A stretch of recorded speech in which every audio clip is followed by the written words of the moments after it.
Examining the Wisconsin v. Yoder case document, and why it's unethical by L.K. Intern, Amish Heritage Foundation at www.amishheritage.org. Reading through the case document for the Wisconsin v. Yoder's trial has been interesting, to say the least. Not only did some of the issues presented within sound extremely unethical, but it also helps clarify everything I have learned so far from the trial audio and from what I already know about the Amish. Easily the biggest shock for me when reading the document was when it said that the Amish children must enjoy physical labor. To me, this almost feels unreal, like I'm reading a dystopian novel. It's like every child of the Amish had their futures decided for them before they can even read. It makes me even more sympathetic for these children, since the only future they will have is an agricultural life at an Amish farm. It also sounds contradictory when the document talks about how the children must learn self-reliance, when they are basically relying on their parents, since they did all the decision-making for them. The document goes into detail about how high schools for Amish children could be detrimental to their religious beliefs and might even separate them from their Amish community, especially if said high school is against Amish beliefs, specifically the traditional Amish. One of the three men in the case with Jonas Yoder, a lead plaintiff respondent, was Amish Mennonite, which is not the same as Amish.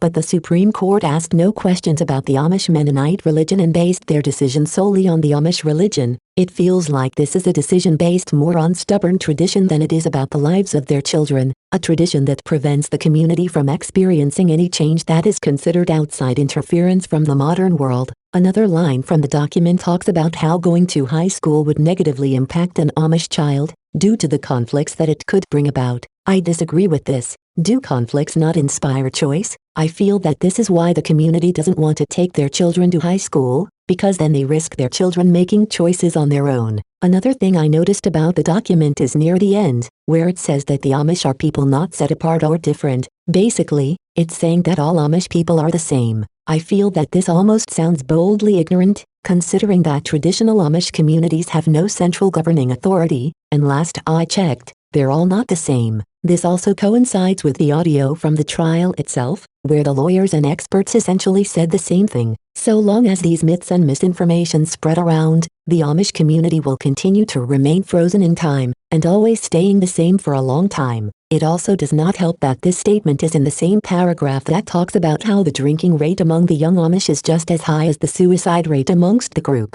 which raises a question. If high schools were seen as detrimental to the Amish parents, what about the drinking and suicide? Wouldn't that be even worse, considering that it makes the community as a whole look extremely bad? Overall, I sympathize with the Amish children due to this case document. The unethical decision-making from both the Supreme Court and the Amish parents resulted in their children being unable to make choices for themselves, both due to the parents dropping them out of an education beyond the 8th grade, and also because their futures were already decided for them.